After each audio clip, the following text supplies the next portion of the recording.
This is Pet Life Radio. Let's talk pets.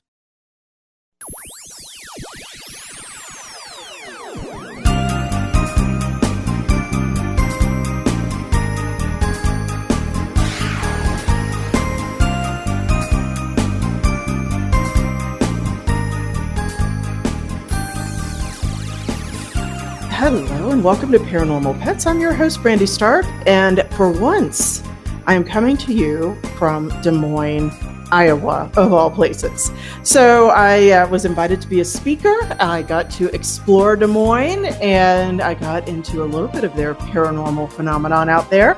So I thought I'd share it with you, the listeners. And we will actually start that right after these messages.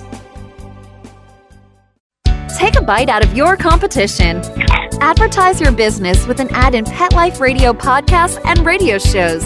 There is no other pet-related media that is as large and reaches more pet parents and pet lovers than Pet Life Radio. With over 7 million monthly listeners, Pet Life Radio podcasts are available on all major podcast platforms, and our live radio stream goes out to over 250 million subscribers on iHeartRadio, Odyssey, TuneIn, and other streaming apps. For more information on how you can advertise on the #1 pet podcast and radio network, visit PetLifeRadio.com/advertise today.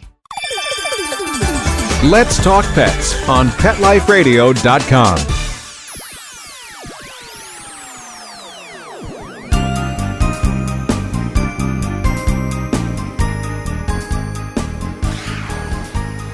All right, welcome back. So it's been a little while. It's been a couple months, I'm afraid, but I wanted to catch everybody up on some of the fun that I've been having. So the pug Grumble here has grown by 2. I now have baby Penthusala and her sister Briseis. They were unexpected, but they were a unique opportunity at 4 months old, and they are litter mates. If you do not remember from years ago, I had Pandora and Grace, who were littermate sisters. And I also had Odysseus and Achilles, who were littermate brothers. And then right now, I also have another set of siblings. So Ajax and Calypso are half siblings, but they are about 1.5 years apart. But Pandora, well, Grace passed away about 2.5, 3 years ago, and Pandora passed away in January. And the house just, if you have pets, there's just a certain energy that your house has, and my house did not have it. And so when these sisters were available, we had to drive out to the middle of nowhere, Florida, Floral City. I literally could not find the address on Waze. I think I had to go into Google Maps. I mean, it was crazy. It was way out there. But I did pick them up, and Penthusala, or Penny for short, was the runt. And so I'm really hoping she stays petite. And Briseis is what I'm calling my bonus sister. And so we have these 2 girls. So I'm hoping that they are behaving for the podcast. They literally just came back from being spayed yesterday, and you wouldn't know it. Those must be some good pain pills. But they're very, very sweet. And my house really feels complete again. I've got my black pug, I've got my boys, I've got my girls. And now I have ages ranging from 13 years old to 6 months. We're not doing any more puppies. I can't do any more puppies. 3 years of puppies, that's enough.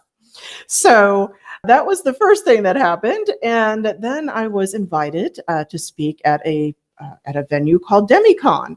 Demicon is kind of a literary science fiction homegrown convention. It follows a lot of fandoms. It's very similar to our local Necronomicon that takes place in Tampa every year. And I have a really big soft spot for homegrown, grassroots conventions that they tend to be smaller, but they have heart in them. They raise money for charity. It's a really good group of people. And I was there last year, but with the zoo that I have here, and of course I am a caretaker for my mother, who is 80 and showing definite signs of age, I was only able to be there overnight last year. So I was literally in the air as long as I was at the convention. It was that quick. But they invite me to speak because of my paranormal prowess. And so they asked me back again this year. And I did 2 talks, one on the evolution of the zombie from revenant to zombie. So kind of a compare and contrast from the Middle Ages to modernity, and how those reflect our cultural fears and our cultural expectations. And then I did a talk on what we have found in St. Petersburg, and I had videos and sound files. So it was a lot of fun. And unlike last year, I felt a little more comfortable this year. I got to stay for 2 whole nights. I had a pet sitter who was supposed to stay literally for the 2.5 days. I was paying her for that. And all I can tell you is that in the middle of it, she suddenly wasn't feeling well and started going back and forth between the houses. And I don't know if the pets were too much or if there was something on her end, but I was a little disappointed. I literally cleaned up my house for 2 months because as an artist, I have stuff everywhere. I got that all sorted and put away. My bathroom broke down. I got that fixed for something like $700 so that she wouldn't have to scoop water out of the bathtub when she took a shower. I took all of the pets in because one was due for the rabies shot, one had allergies, and one had a bladder infection, and I want to get all that taken care of. And if you have pets, that's expensive. And I did all of this. I mean, it was literally 2 months of work to go away for 2 days. And I was a little bit disappointed, but it was interesting because I mentioned if they asked me back next year, and this person said, well, they might not be available. They're planning a trip. And I'm thinking, okay. So I don't know if I'm going to get to go back. So I thought maybe I would go ahead and share a little bit with you. Now, when it comes to Des Moines, Iowa, I have been saying for 2 years now that they hide their ghosts well. I do research on the areas because I love going to a place and finding their dead, right? That's my deal.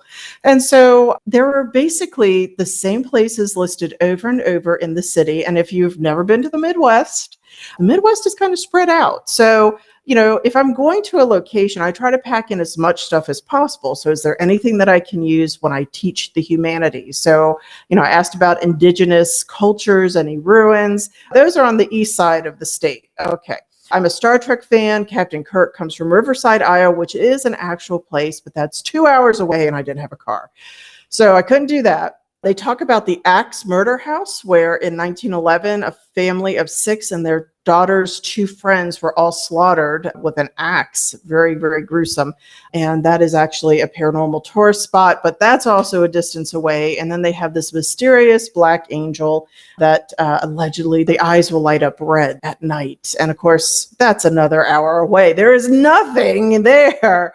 They didn't have any ghost tours. The History Museum was in downtown, which is 25 minutes away. So it was really interesting. But when I did my research, there were, as I mentioned, kind of the same spots over and over. So one is the Des Moines Airport, which has the Cloud Room.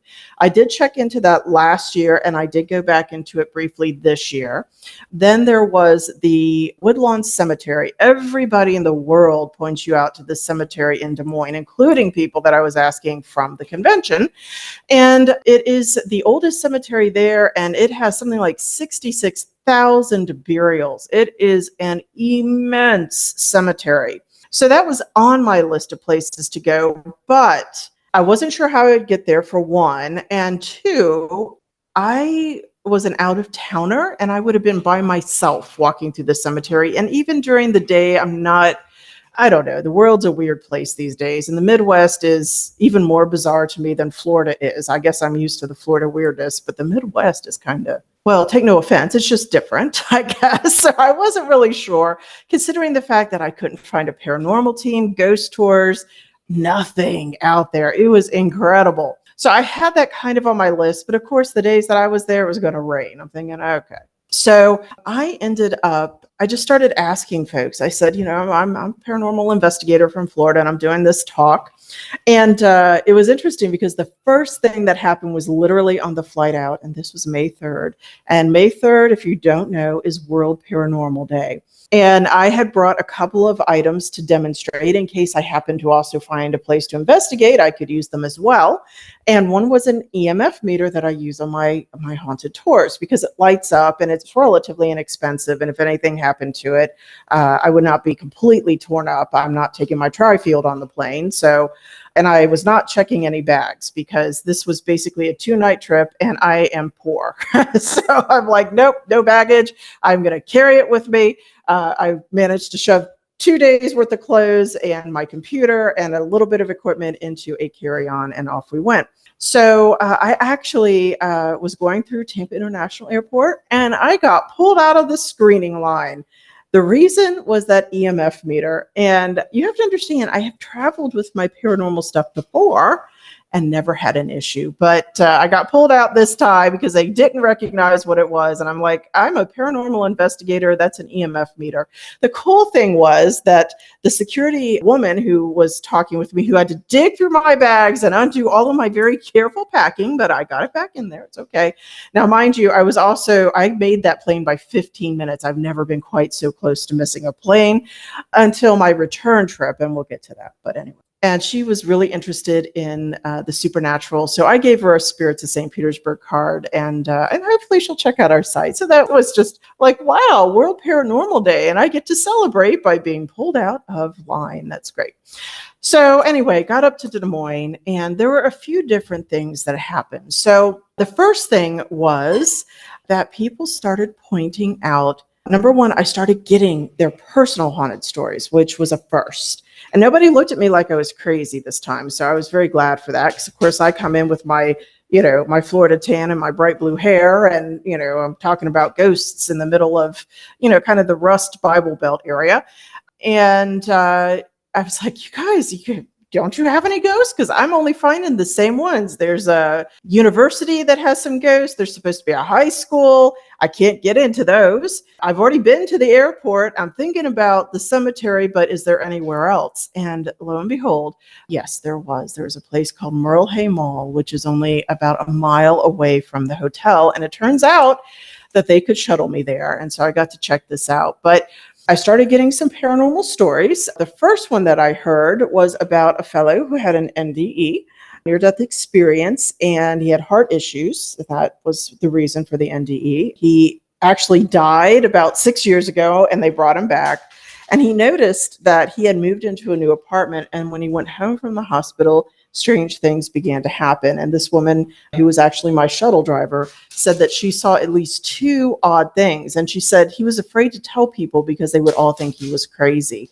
But one thing was that she watched the TV console get knocked off. And apparently this was kind of a heavy thing, and there was no reason for it to have moved whatsoever. And she said it was like somebody shoved it, while she was sitting in the living room with him. And on a second visit, he had a Bluetooth speaker that was not on or hooked up to anything. And all of a sudden it turned itself on and they could hear a woman speaking. And she said it was really garbled, or like somebody speaking in tongues, and they couldn't recognize the language. But it lasted about 12 to 15 seconds. This Bluetooth was in his bedroom and they were in the living room. And she was like, I am not checking that out.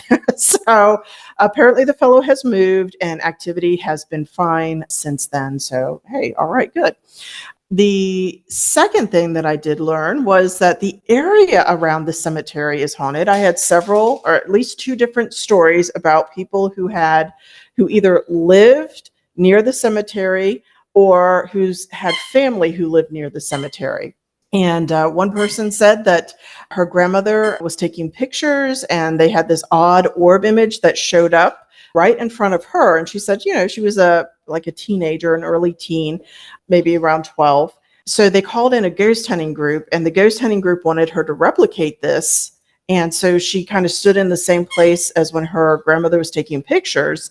And she said when they started taking pictures themselves, it was like somebody punched her in the gut.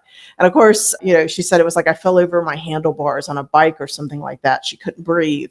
And that was really interesting. And I asked about the team, and she could not remember who it was. So I was kind of sad on that one. But okay, so there was one. And then the second one actually did have a bit of a paranormal pet story to it. So there was a husband and wife couple, I believe, who were at my second presentation, and they started talking about, or they actually asked me how to protect their home because they lived near the cemetery.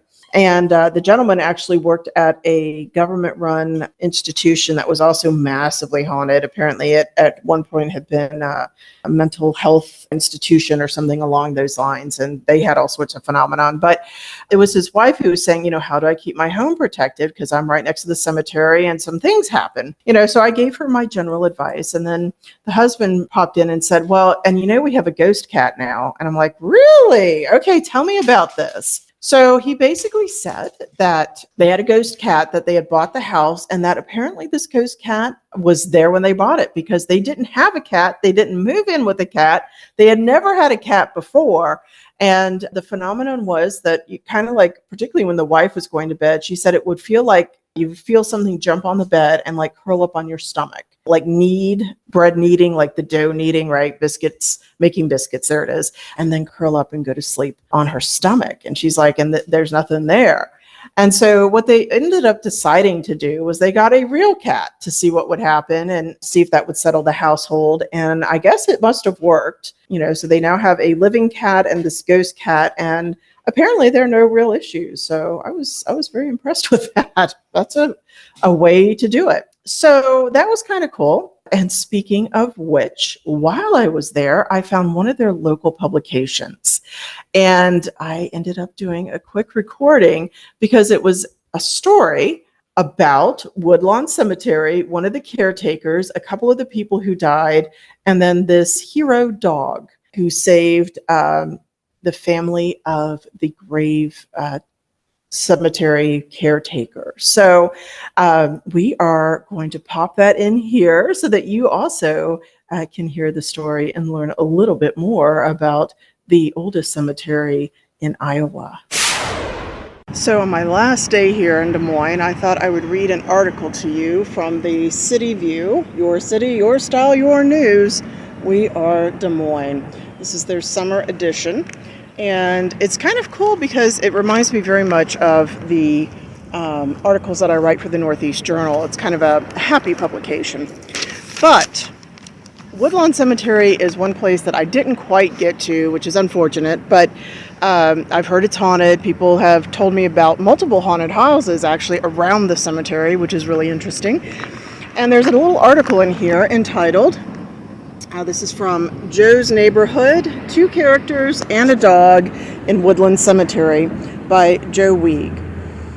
So I thought I would read it. The graves sprawl over the bright green and faded brown grass like grazing cattle over the stubble of an Iowa cornfield. That's a visual.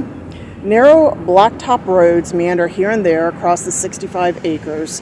Pools of sunshine dance on the white granite tombstones and the half-buried markers of gray river rock. While the many trees with small leafing buds stand quietly in respect, Woodlawn Cemetery is on the cusp of spring. Mike Rowley tells a story. More than 100 years ago, there was an undertaker preparing a body, and this dog appeared, and always seemed to be underfoot. So the days go by, and they have the funeral at the cemetery. Again, they see the dog off to the side. The burial takes place. The caretaker at Woodlawn Cemetery notices this dog still hanging around this guy's grave. So they try to give the dog some food and water. Mike Rowley is a big man, broad shoulders, wide smile, well-spoken. Unsurprisingly, a retired pharmaceutical salesman, surprisingly a collector of stories, a curious historian, and the savior of many a grave in Woodland Cemetery. My dad died when I was about 8. I spent a lot of time with my grandparents. I was the youngest in my family. I always had a natural interest in history. Never made any money off it, though. Mike speaks with the subdued intensity that is hidden behind a smile and a quick laugh. Don't be fooled, folks. He has a plan. And since he is bigger than his skin, he tries not to overwhelm his listener with his enthusiasm for whatever that plan is. We were in cemeteries all the time as the old relatives died off. I always thought cemeteries were fascinating, and I wondered what that guy did or what he or she did. Why interest in the small stories? It's not the headlines that make people tick. It's the little untold things. Mike smiles. Maybe I like the small stories better because I have a short attention span. Or maybe it's from touching your own tombstone. Mike was awarded the 2023 Lifetime Achievement Award from Des Moines Park and Recreation.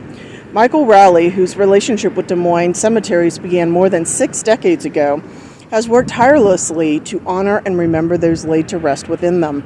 Raleigh has spent countless hours researching stories, planning cemetery projects, and curating our city's history. Days go by and the dog will not leave. It's really getting famished. Finally, the caretaker's wife gets the dog to come home with them. The dog's name is Queen. Mary Christopher, a realtor in the Des Moines area with VIA, a group of mature realtors who help each other rather than compete, according to Mary, just wrote a book with Mike, Woodland Cemetery in Des Moines, A History. I decided to do this book on Woodland Cemetery because there really wasn't a book of all the stories. I approached Mike by accident. He was leaning over a grave, and we were introduced. How appropriate. Mary smiles easily and speaks of cemeteries with the bright eyes of a young kid showing you their favorite toy. I love cemeteries. I can't travel without stopping at every cemetery. I don't know why I love it. It's a little creepy, but I love it. But Mary's no dreaming kid. She is a get-it-done person. Without a doubt, she's who you want organizing your life.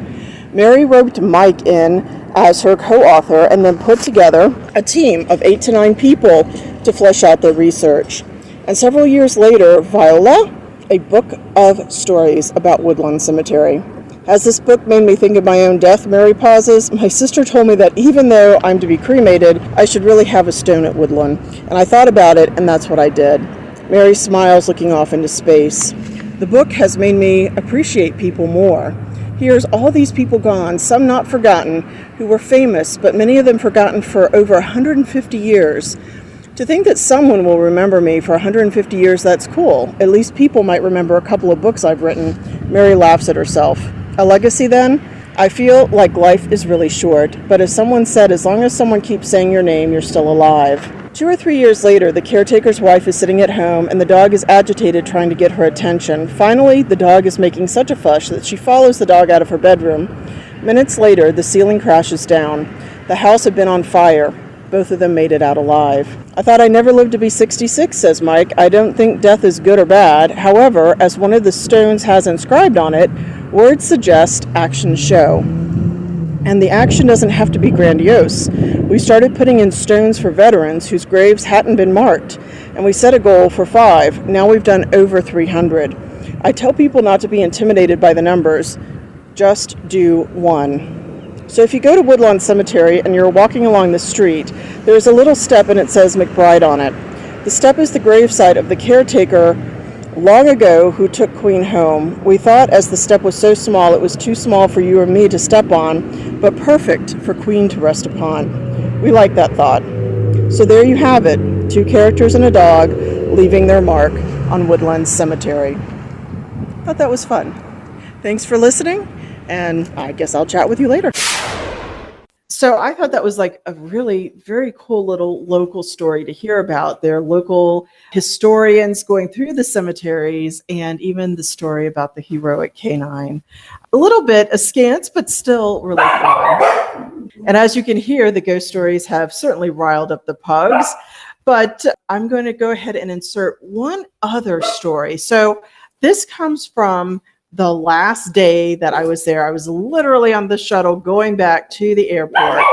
And wouldn't you know it, the shuttle driver, it was a different person than I had worked with them before, had a great couple different stories that he was telling me about. But one, he told me that he had gone over a bridge, and I guess this is in Des Moines. He said he's only gone over it twice and he'll never do it again, because the story was that this particular bridge was a site in the 40s of an argument between a husband and wife. And the argument got so heated that the wife took their baby out of the car and literally got out of the car and started walking home. And the husband, unfortunately, was so irate that he charged at her in the car. And the only thing that she could do was throw the baby over the bridge, trying to save it, hoping that somehow it would hit the water and survive, I guess. And then she was hit by the car. Neither one survived, according to the local legend, but on certain nights, as you drive over the bridge, you are supposed to hear the baby crying. So I thought this was kind of interesting because he said the first time he went over the bridge, he thought this was an urban legend. He was a young man. He thought it was kind of a joke. So he rolls down his window and he's kind of going slowly over the bridge. And he actually said he heard the baby crying. It met the parameters of this manifestation. So he gets off the bridge. He goes and he finds his friends and he is freaked out. And he tells his friends about this and they say, oh, we don't believe you. And so he says, okay, come with me. They all pile into his car. And as they're going back over the bridge, he said the car stalled completely. The four of them got out and together they all heard the child crying. And they were so terrified that they basically ended up pushing the car off the bridge. Of course, it did start up again after that. And they refused to ever go back. I thought, oh, that's cool. Why do I not know about this bridge?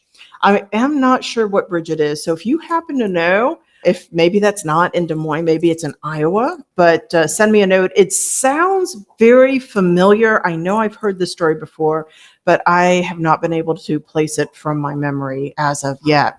But he also told me that, and he was much more verbose the first time I asked him about anything else concerning animals. And he said there was a beautiful pet cemetery that was very creepy near him that he had heard about. The first time he went into more detail, but when I asked permission to record him, all I got was like a 1-minute video of this story, and we will insert it here. So if you happen to know of the cemetery and can send me a note, provided I go back, maybe I'll rent a car next time and I'll be able to go and find this and we'll do some more paranormal pets.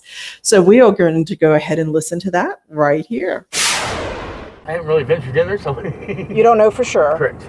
That's pretty neat. How long has the cemetery been there? Do you know?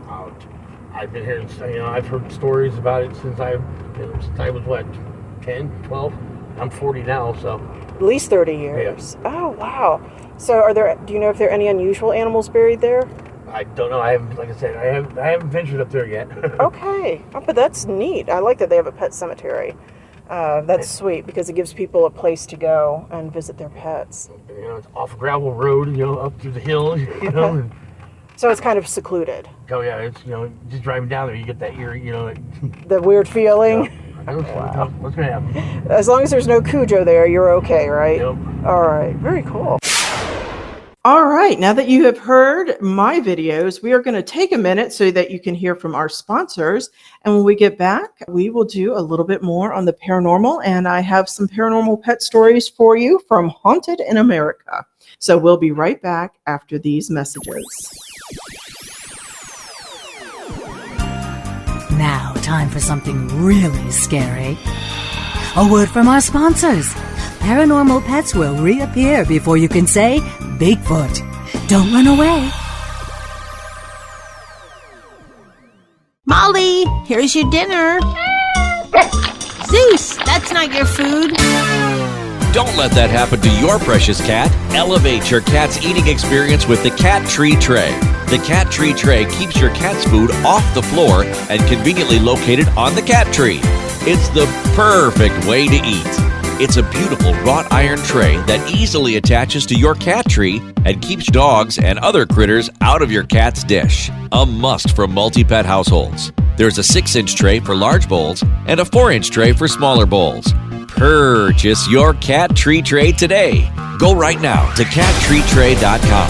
That's cattreetray.com. CATTREETRAY.com. Let's talk pets Let's talk pets on Pet Life Radio. Pet Life Radio. PetLifeRadio.com.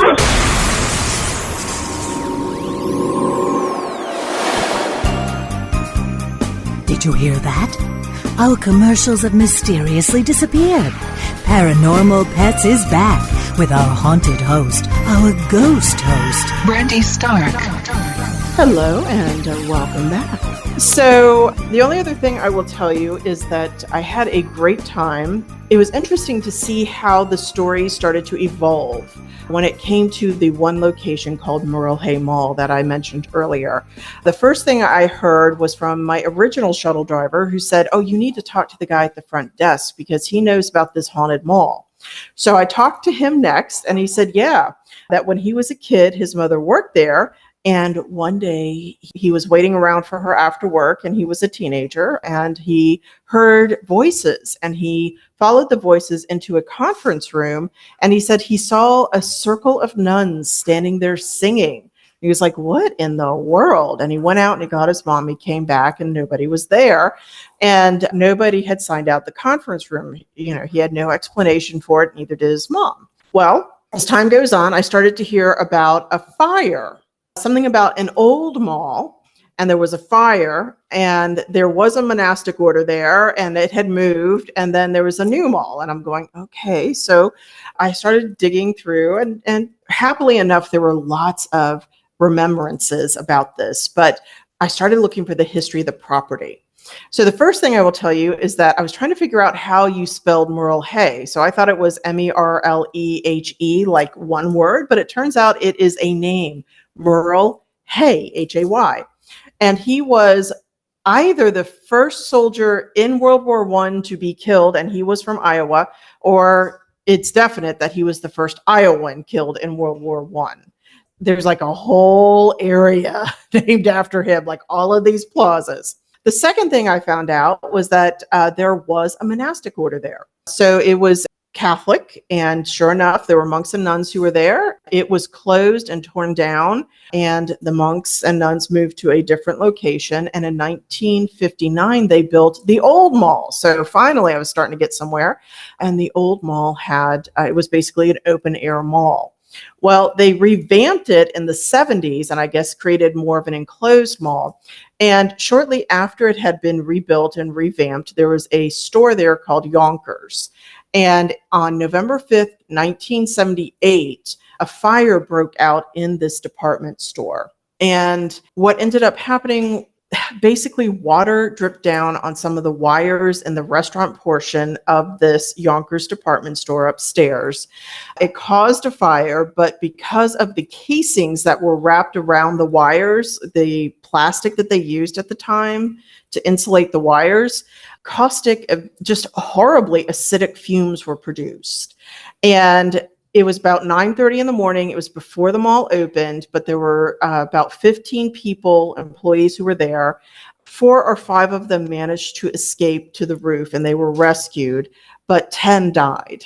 And apparently it was so gruesome that the medical examiner had to bring out jewelry in order to identify the 10 who died. And it wasn't just the fire that killed them.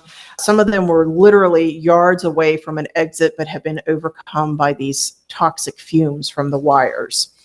So it turns out that they rebuilt the mall. They rebuilt Yonkers. It was there, I believe, until about 1985 and then has been replaced. And currently, at one point, I guess it was a conference room. And currently, it's a bowling alley of all things.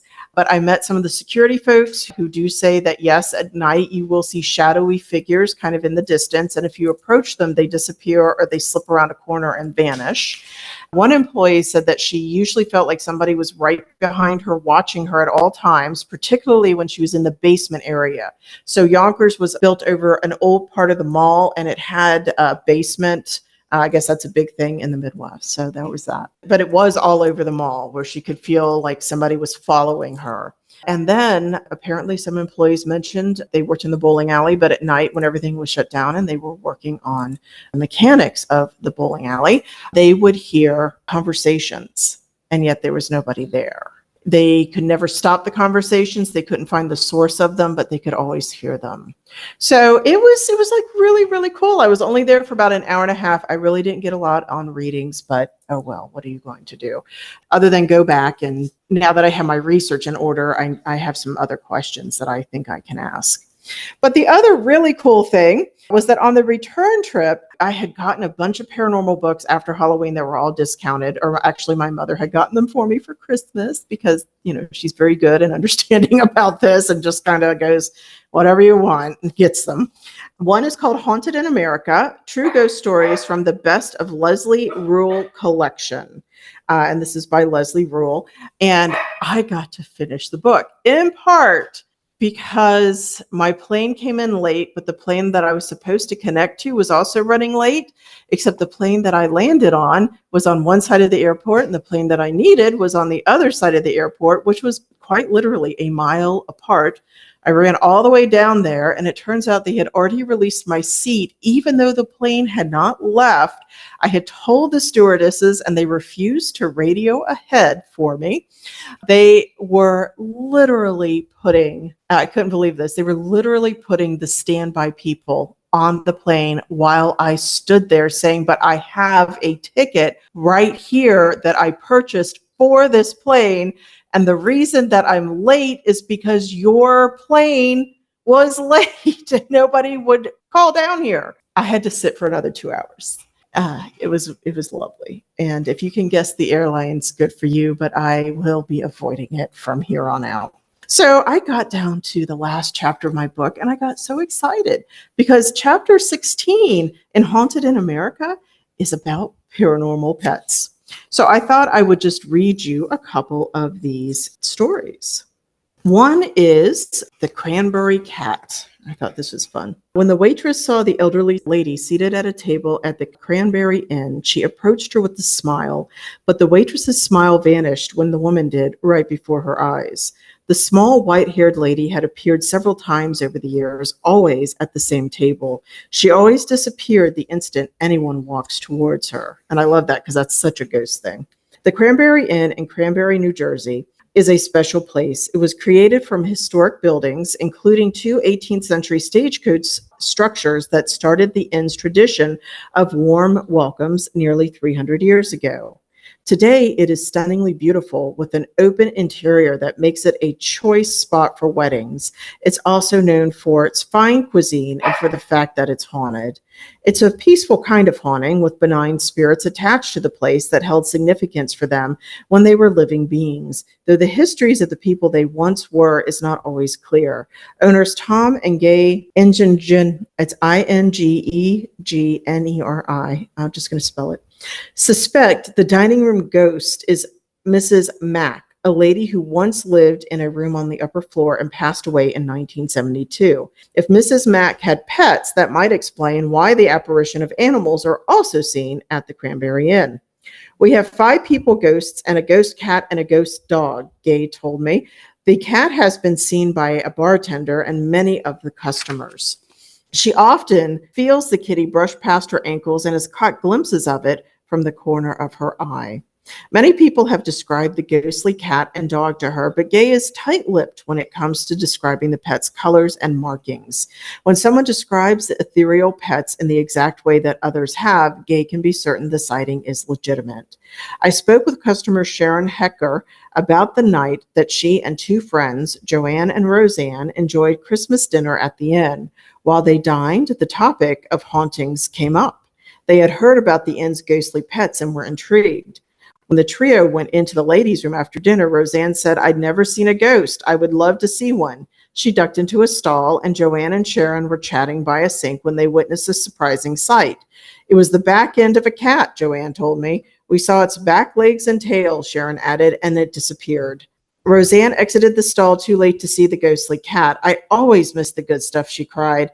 As they left the restroom, all 3 of us heard a resounding meow, said Sharon. To say we were startled is an understatement. And if you're interested, the Cranberry Inn is 21 South Main Street, Cranberry, New Jersey, 08512. TheCranberryInn.com is the website, and the phone is 609-655-5595. We'll do one more, and then we'll call this episode of Des Moines Potpourri Stories done. This one is called Little Joe. Wally, Uncle Wally, Beastie, Booty Girl, Turtle, Piggy, Sister Smudge, Amber, Snickers, Little Joe. Before they found refuge in Anita Morrison's Portland, Oregon backyard sanctuary, these 10 beautiful felines lived the hard life of America's millions of feral cats. Feral cats are simply cats born without homes and not tamed by humans. They seek shelter in places like abandoned buildings and overgrown blackberry bushes. They live on rodents and garbage pail scraps. Unprotected, their lives are often short, but the population continues to grow as they breed and breed and breed. Anita first became aware of the feral cat dilemma when an elderly wheelchair-bound neighbor began feeding a couple of stray cats. Not spayed or neutered, the cats bred, and before too long, over 100 cats were swarming the neighborhood. It tugged at Anita's heartstrings to see the scrawny homeless creatures. I got involved with the Feral Cat Coalition of Oregon, explained Anita, a grandmother of 5. She began trapping the strays in a humane have-a-heart trap and got them spayed and neutered. 19 years later, she is still doing her part to help the hapless kitties. In fact, she and her husband Joe have turned their backyard into an oasis for feral cats, complete with cozy little houses. While most feral cats are wary of humans and won't let them close, one special cat won Anita's heart, and she won his. Little Joe was a big white and gray boy with a little dot beneath his nose. He loved to play with the humans. He liked to fetch acorns, she remembered fondly. They nicknamed him the Mayor because he always welcomed new cats. Whenever a strange cat wandered into the yard, Little Joe would eagerly greet him and then show him to the food dish. It was like he was saying, "This is a great place. Look, they have food and toys." Anita smiled at the memory, but her eyes saddened as she told me of Little Joe's tragic end. He was hit by a car, and she and her husband were devastated as they prepared to bury him. "I wish we had gotten a picture of him," she said sadly. As they looked around at the surviving cats, they realized they had no photos of any of them. We rushed out and got some film. Anita got out her Olympus camera and took a roll of pictures of her backyard kitties. When she and Joe went to pick up the photos, they sat in their car and looked over at the snapshots. Suddenly, Anita gasped, and then they both started crying, for there, smack in the middle of a photo, was the undeniable image of Little Joe. He sat behind the food trough between Amber and Booty Girl. Little Joe is slightly transparent, allowing the lines of the shed behind him to show through his body. But other than that, he appears just as he did in life. I learned of the extraordinary photo taken with ordinary film through a friend of Anita's, and it took some coaxing for her to allow me to include her story in this book. "I just don't want Little Joe to be exploited," Anita insisted.